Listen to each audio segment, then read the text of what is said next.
Dans ce monde qui nous appelle à nous réinventer, un mot prend tout son sens. Transformer.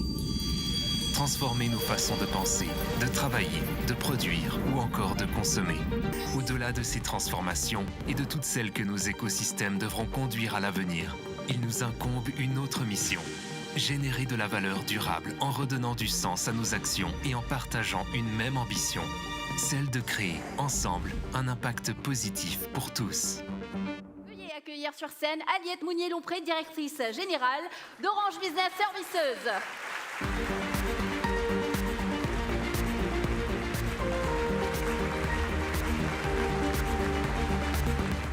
Jean-Paul Mazoyer. En tout cas, bienvenue à tous les deux.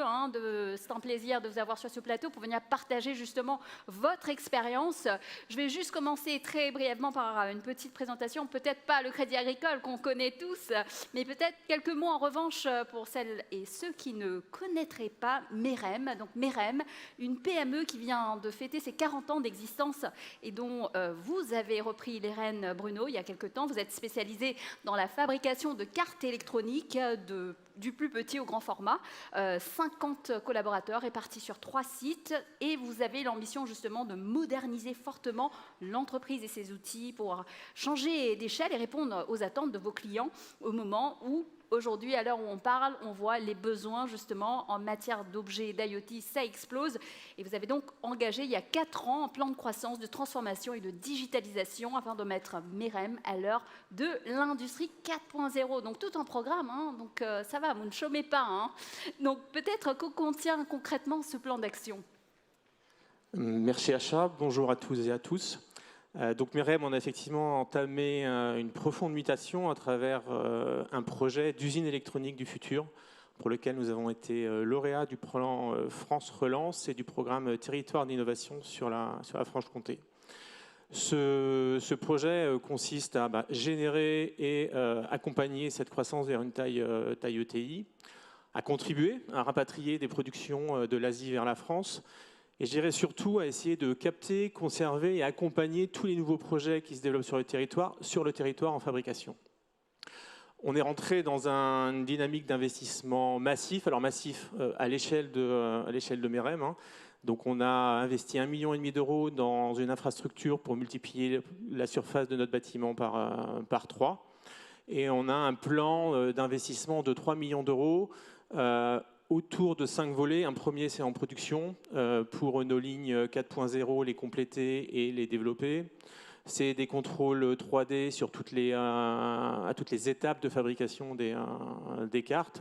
Ce sont des robots autonomes, ce sont de la gestion automatisée de stock. C'est une usine zéro papier.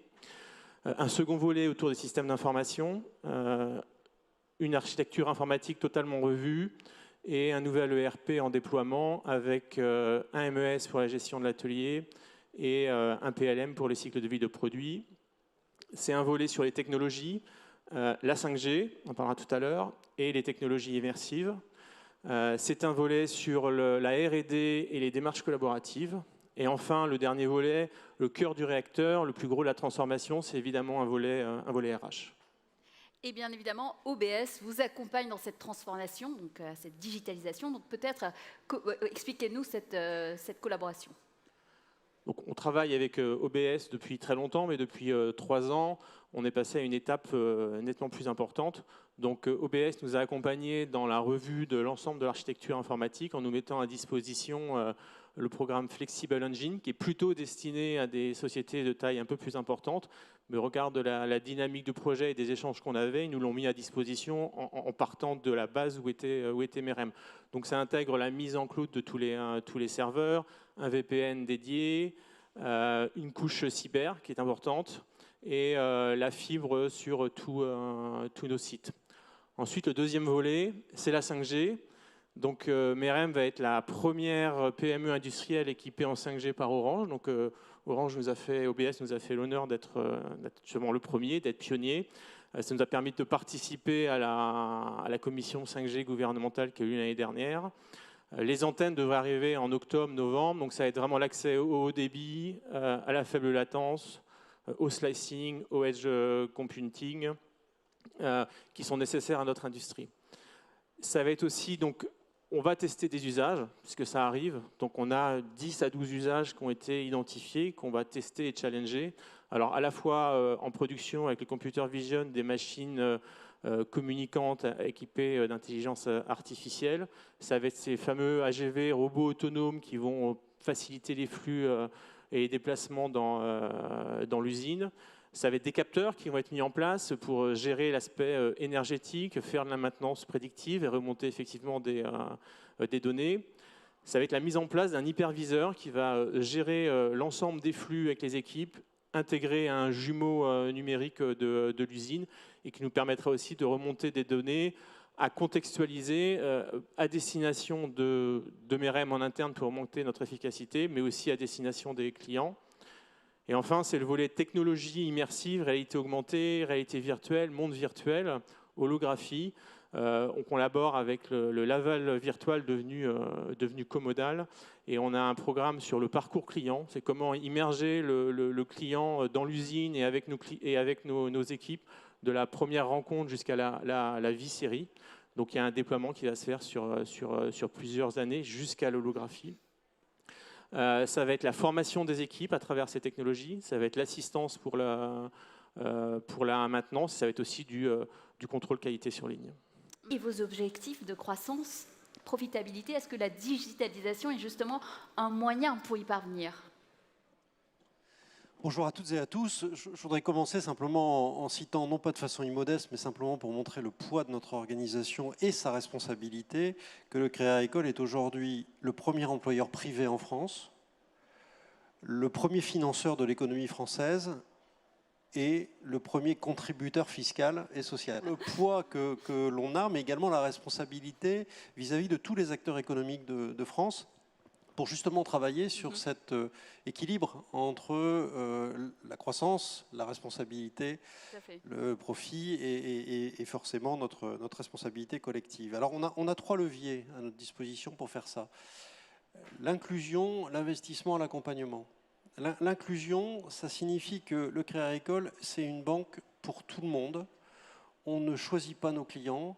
On a 30 millions de clients à peu près en France, du plus pauvre au plus riche. Pardon d'être aussi direct, du plus jeune au plus âgé, depuis le particulier jusqu'aux très grandes entreprises, et pour tous les besoins. Notre rôle, c'est véritablement d'accompagner tous les Français. Le Crédit Agricole s'est développé à partir du moment où tous les Français ont eu un compte bancaire. Merci Jean-Paul. Donc Bruno, peut-être vous, de votre côté, donc, la digitalisation de MEREM, vous l'avez dit, hein, qui se fait aujourd'hui à marche forcée. Comment mettre justement tout ça au service d'une croissance responsable ? Alors plus qu'à marche forcée, je dirais à marche accélérée. On a une vision, il y a un enchaînement assez naturel qui se fait. Par contre, il y a une vraie accélération du projet et il est important de faire attention à rester sur les critères qui avaient été identifiés au départ. Donc les technologies sur lesquelles on a commencé à basculer, on parle du cloud, on parle de la 5G, sont déjà moins énergivores que les technologies précédentes. Les technologies immersives vont limiter les déplacements, vont favoriser le télétravail, les collaborations à distance vont également dans le même sens. Maintenant, on est sur une industrie, l'électronique, où les composants viennent à 90% d'Asie. On l'a presque découvert il y a 3 ans, mais ça fait 30 ans que ça se met en place. Et aujourd'hui, il n'y aura pas vraiment d'inversion. Il peut y avoir éventuellement un regain d'autonomie, mais il faudra des dizaines de milliards d'investissements de l'Europe et au moins 10 ans. Donc il y a une situation de fait. Donc qu'est-ce qu'on fait par rapport à ça ? Donc, je parlais des R&D, démarche collaborative. On fait partie d'un projet qui s'appelle EOS, qui est la mise en place d'une plateforme qui va travailler dans un premier temps sur l'obsolescence des composants et dans un deuxième temps sur la pénurie des composants. Donc ça fait 1 an et demi qu'on le prépare, il va démarrer à l'automne.